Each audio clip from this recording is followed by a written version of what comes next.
estava vendo um filme chamado Amnésia. E essa amnésia tinha um personagem que só lembrava do que imediatamente aconteceu. E ele era manipulado de todo jeito. Então eu acho que, radicalizando na ficção, o que pode haver é talvez uma desvalorização, um desinteresse pela história, o que é uma forma de amnésia.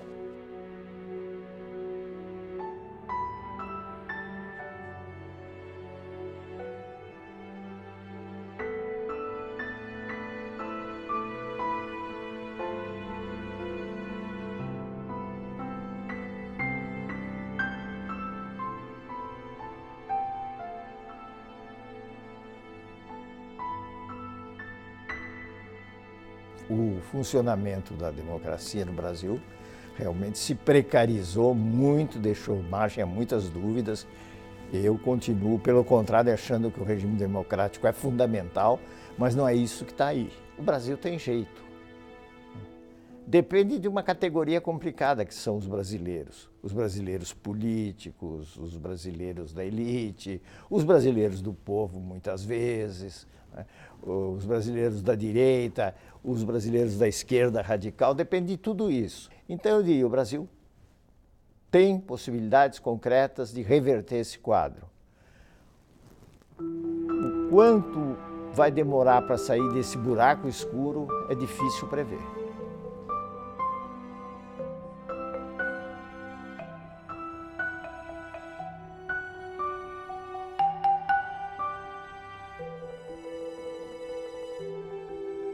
Eu escrevi o meu primeiro livro, A Revolução de 30, é um livro pequeno, historiográfico, e foi praticamente um livro determinado pelas circunstâncias e um livro de combate às ideias do partidão. Eu propus uma interpretação que não existia, uma interpretação nova a respeito das classes, a respeito dos grupos, a respeito das Forças Armadas, enfim. O livro saiu depois do AI-5, que faz uma diferença muito grande do ponto de vista da conjuntura. Eu encaminhei o livro para um editor e ele me chamou e disse, olha, você vai me desculpar, mas no clima que está eu não posso publicar esse livro, não posso me arriscar a publicar esse livro. Dava bem a medida do tempo, né? Eu não esperava, viu? Apesar da dureza, da repressão, eu não esperava.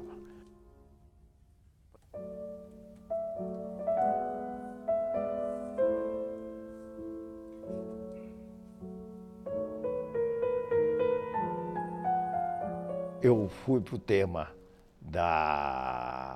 do movimento operário, a história dos trabalhadores, fazendo um recorte mais antigo, porque era uma espécie de questão que ficava no ar naqueles anos, que era a seguinte: por que a classe trabalhadora não cumpriu o papel que a gente imaginava que ela deveria cumprir por ocasião do movimento de 64?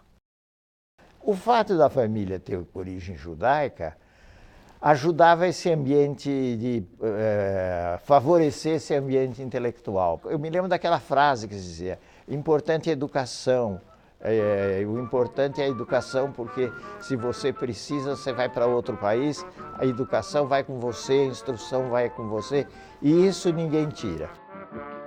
Baiana que entra na roda só fica parada, não canta, não samba, não bole nem nada, não sabe deixar a... O dado forte da minha casa é que eu estava no Brasil e queria ser brasileiro, né? Quer dizer, nascido no Brasil e eu queria ser brasileiro. E a música popular veio também pelo rádio. Eu tive uma formação via rádio muito forte, veio pela rádio e veio pelas empregadas que houve em casa. Nós não tínhamos um exército de empregadas, mas é aquela rotação, né? E tinha algumas que eram jovens e adoravam cantar música popular brasileira e música de carnaval quando o carnaval se aproximava. E eu fui aprendendo, fui ouvindo, fui aprendendo, fui gostando. Então, isso tudo me deu umas marcas de gostar de carnaval, de gostar de música popular brasileira, de gostar de futebol, de gostar de arroz e feijão. A história do Brasil, que teve um êxito bastante grande, foi uma encomenda da USP. Eu gostei de fazer, foi muito divertido. Era um trabalho de cirurgião. Vou falar sobre tal e tal coisa, isso aí é importante. Ah, não vai caber aqui, então corto. Então eu deixava de lado. E é muito. Você parece que você tem um poder, não é? De introduzir fatos, tirar outros, interpretar pessoas com diferente foco, movimentos com diferente foco. Isso porque você diz, mas você não faz isso em outro livro? Faz. Mas aqui se trata de 500 anos da história de um país grande, né? Por que eu gosto da história do Brasil? Sem demagogia populista. Porque eu estabeleci uma comunicação com a massa de jovens que eu não conheço, que são os leitores invisíveis, mas que viram naquilo que eu escrevi uma coisa relevante, atraente para eles. Isso é muito gratificante. Meu pai veio sozinho para a Argentina. Ele veio da Europa Central, da Bucovina, que é uma região do antigo Império Austro-Húngaro. Se não fosse a pobreza, era um luxo, né?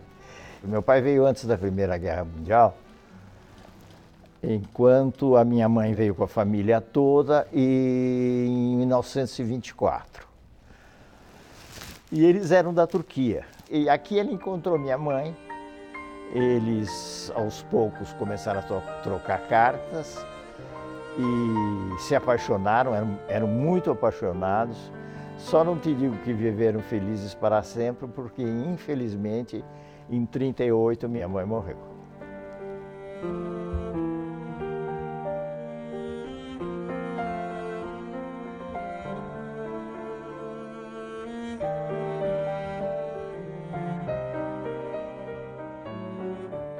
Bom, foi uma coisa brutal, seria brutal de qualquer forma, mas foi especialmente brutal porque foi inesperada.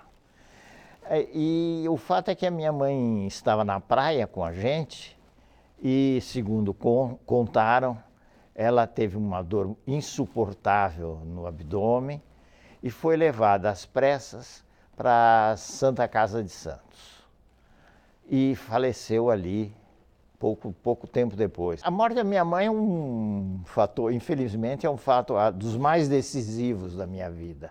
Para mal, não para bem. A minha família adotou uma conduta errada, com a melhor das boas vontades, que era fazer desaparecer a figura da minha mãe. Se você falar com qualquer analista hoje que eu conto essa história, eles tremem. Então, na realidade, a minha mãe, para mim e para os meus irmãos, desapareceu, sumiu, né? De repente. Então, meu pai era muito ausente às vezes. Eu o conheci como uma pessoa muito determinada, mas ao mesmo tempo assustada, com medo de que acontecesse alguma coisa para nós. Ele controlava todas as nossas coisas, vocês façam isso, não façam aquilo, vocês se vistam assim, não se vestem desse jeito, tudo. Aquilo foi gerando uma espécie de sufocação de alguém que tinha tanto cuidado que esmagava o passarinho.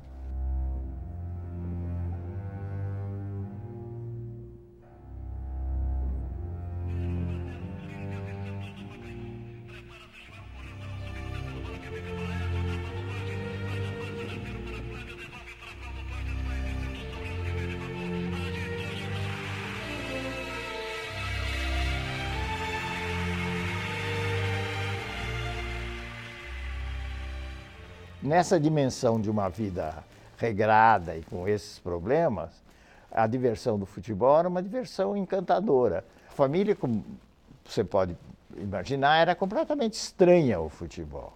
Então, a certa altura, eu já estava mais crescido, eu disse, bom, eu quero ir ao jogo. Já estava, acho que o Pacaembu foi inaugurado em 42. Eu quero ir ao jogo, eu quero ir ao Pacaembu, que inclusive ficava perto da minha casa, porque a gente morava já com a família da minha tia e tal, na Avenida Angélica.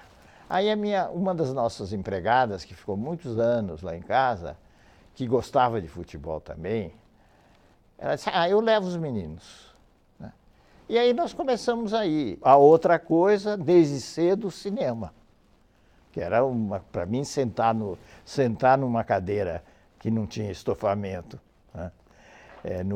Por exemplo, no Odeon, que ficava aqui na Rua da Consolação, nos fins de semana, ia à matinê com um outro amigo e tal, e ficar lá, às vezes passava 3 filmes, você comprava uma entrada, também era paraíso, a luz apagava, você ficava naquele escuro, se isolava do mundo, o importava era a tela, era um encanto.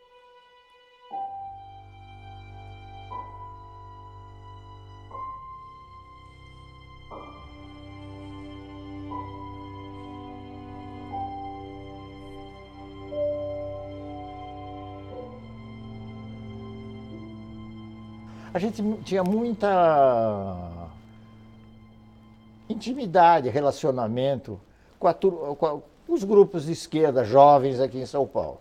Eu comecei a frequentar um pouco o PSB, Partido Socialista. O PSB era um partido purista, pequenininho, né? Elegia algumas pessoas, os intelectuais de São Paulo entraram no princípio no PSB, então eu me aproximei deles e tal, antes de começar uma escalada de radicalização. E aí a gente começou a ler coisas, eu e meu irmão Rui. E nós começamos a achar que essa história de União Soviética, Stalin, não sei o quê, tinha alguma coisa errada.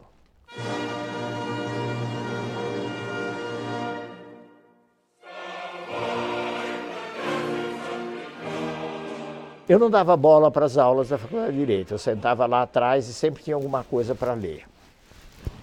E nessa época eu comecei a ler muita coisa do Trotsky, levava o livro lá para o fundão da sala e ficava lendo. E um dia eu estava lendo, me lembro bem disso, eu estava lendo A Revolução Traída. E quando nós saímos da classe, terminou a aula, um colega, ele disse, você está lendo a Revolução Traída? Ele deve ter ficado absolutamente alegre, fascinado. E, porque e tal, você está no partido, você sabe que existe um partido e tal. E eu disse, não, eu não sei nada, eu peguei isso com o meu livro, estou lendo, eu estou achando extraordinário e tal. Ele disse, você não quer ir a uma reunião? Nossa, POR, Partido Operário Revolucionário, não tinha operário. Mas ele era revolucionário, pelo menos na cabeça.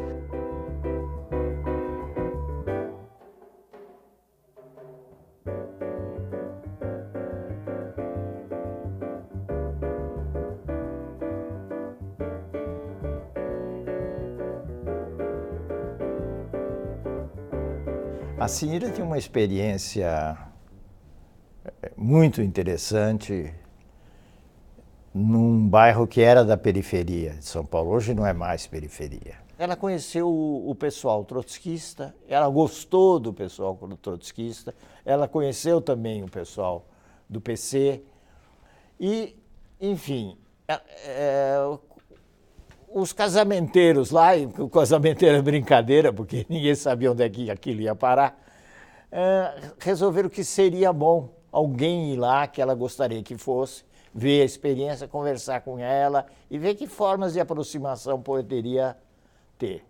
Bom, eu cheguei lá, fiquei absolutamente fascinado por ela e pela experiência. A militância lá praticamente acabou depois de alguns meses, só que a minha militância com ela e ela comigo não terminou, durou 49 anos. A história é essa.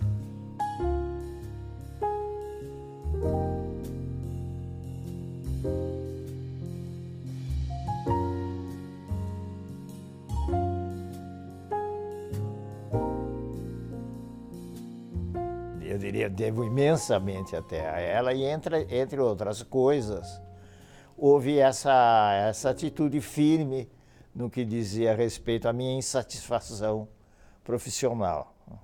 Porque eu não gostava do direito, trabalhava com o direito, reclamava do direito E ficava nisso. E ela, mais ou menos, trocando em miúdo, ela disse, ó, a choradeira não adianta, o que você quer fazer? Daí eu entrei no curso de História e foi útil a história, em que pese a mediocridade acentuada com as honrosas exceções de sempre. Você me pergunta se hoje eu sou mais historiador ou sou mais escritor. Essa é fácil, porque eu sou mais escritor. Bom ou ruim, eu sou mais escritor. A minha escolha do crime foi uma coisa familiar e intelectual.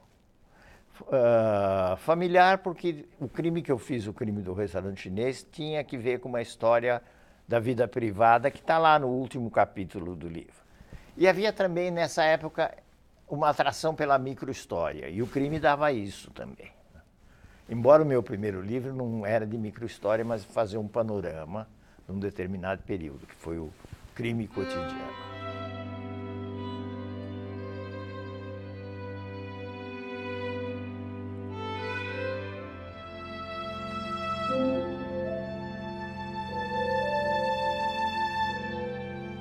Em 62, as coisas aqui estavam fervendo.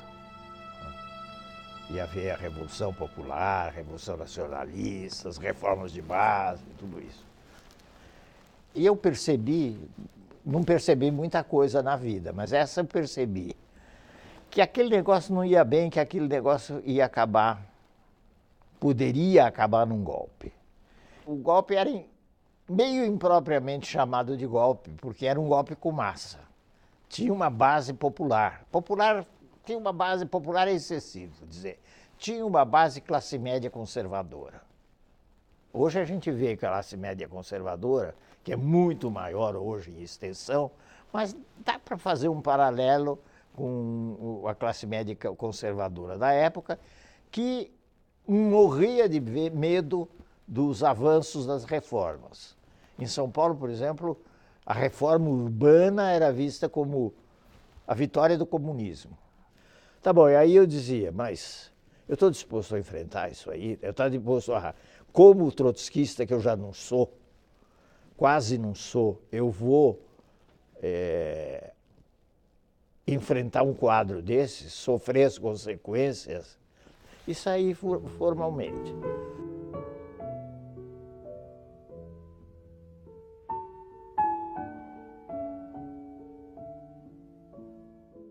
Num sábado à tarde, eu me lembro até da calça que eu estava, um sábado de sol, estava calor, e eu estava lá em casa, tranquilo, sei lá, meia hora depois, eu estava jogado ali no fundo de uma C-14, que eram os carros usados pela repressão. Fui parar na UBAN, na Operação Bandeirantes. Não fui torturado, quase que por sorte, eu diria. Passei lá pela porta da cadeira do Dragão, que era famosa, que amigos foram torturados ali, amigas foram torturadas. Vi gente arrebentada no pátio lá. E por uma série de circunstâncias, eu acabei saindo num dia mesmo. Quem não viveu o período não consegue reproduzir, porque medo é uma coisa tão individual, tão de uma época que a memória não transfere para o outro. A Lava Jato tornou-se uma referência. Vítima de uma farsa. Por isso eu digo ao Brasil, sim para o futuro! Hoje, nós temos uma situação enorme de desmandos, não preciso descrever, por muito menos, numa situação como a de 64, o Exército pôde intervir até com tranquilidade, né? Sem resistências. Hoje não, hoje você tem uma situação grave, mas tem o fato de que nós passamos pela experiência do regime militar. Há muita gente saudosa do regime militar e o que é pior, a gente jovem que nunca viveu o período, não sabe o que é isso, né? Mas são os saudosos na construção imaginária. Existe isso. Mas existe uma coisa que nos favorece. O Exército, as Forças Armadas, mas o Exército em particular, não saiu incólume da experiência do regime. Ele está muito mais sujeito a críticas do que foi no passado. E a outra coisa, que também é muito importante, que o Exército não se vê, eu falo muito em Exército porque é a força mais importante, mas as Forças Armadas não se veem mais como moderadoras do sistema político, da sociedade, que era uma coisa que estava imbuída na cabeça da cidadania, na cabeça dos chefes do Exército no passado. A corrupção no governo Getúlio, e eu não sou saudosista do getulismo, era uma corrupção dentro de limites que eram considerados terríveis hoje, né? Os exemplos eram terríveis na época, perdão, mas se a gente for no setor comparativo, você vê que a corrupção no regime Vargas é uma corrupção limitada. Ajudar a comprar jornal, ter um dinheiro para a campanha que não tem nada a ver com os bilhões de hoje. Mas aí também você tem o fato de que o país mudou. Que hoje a gente tem uma democracia de voto, não de cidadãos. Quer dizer, nunca teve de cidadãos. Mas agora tem uma democracia do voto, quer dizer, são milhões de pessoas que entram no jogo eleitoral, que votam, e que de alguma maneira você tem que captar esse eleitor, para quem quer fazer a carreira política. Contraditoriamente, nós avançamos e nós temos uma oportunidade que não é fácil de ver que ela possa se concretizar, mas temos uma oportunidade no fato de que a atuação de determinadas instituições são uma imensa novidade no país. Então, a grande explicação desse momento é que, pela primeira vez na história brasileira, com diferenças, com recortes, seja lá o que for, nós temos uma Polícia Federal autônoma, que a população respeita, e nós temos um judiciário que, apesar das bobagens que de vez em quando eles fazem, é um judiciário que funciona. E nós temos, pela primeira vez, privilegiados sendo punidos. Isso, para quem conhece o Brasil, é uma coisa fantástica. Onde nós vamos chegar? Se isso vai se apagar, como se apagou a Manipulite, a Mãos Limpas da Itália, também não dá para saber.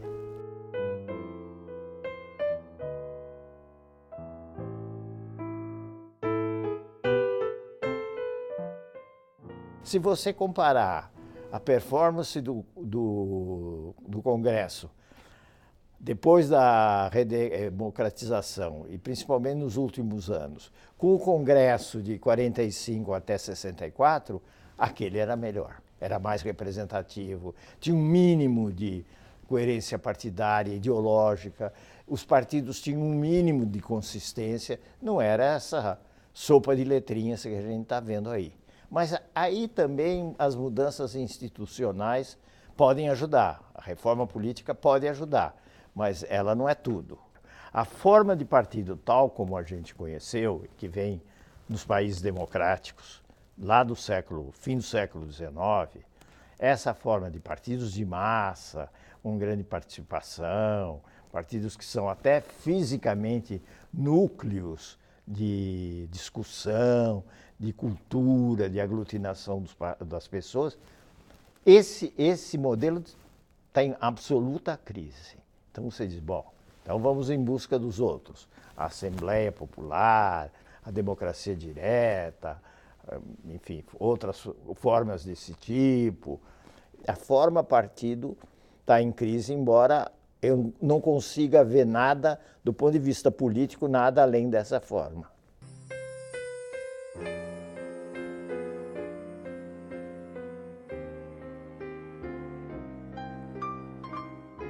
O Brilho do Bronze nasceu mais ou menos numa circunstância, mais ou menos não, nasceu de uma circunstância que foi o luto, a morte da minha mulher.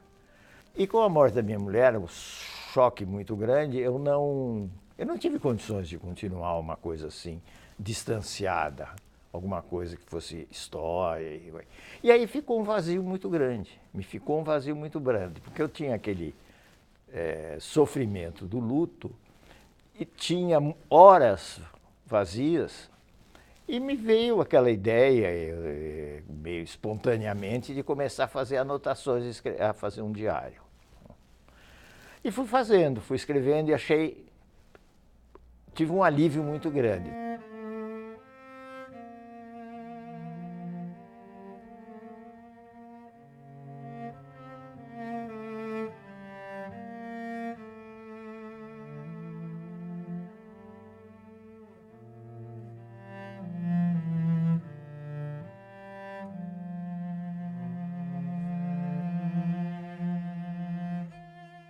Eu não acho graça nenhuma nessa história de desaparecer. Eu saúdo as pessoas que creem que existe um outro mundo. Houve um momento no diário que eu falei em luzinhas que se encontram. Essa ideia me agrada, né? Mas eu vou fazer uma citação, acho que foi a primeira que eu fiz, mas que eu repito porque eu acho muito, muito boa, do Elias Canetti. Ele disse: eu tenho ódio da morte, vou lutar até o fim contra ela, embora eu saiba que eu vou perder.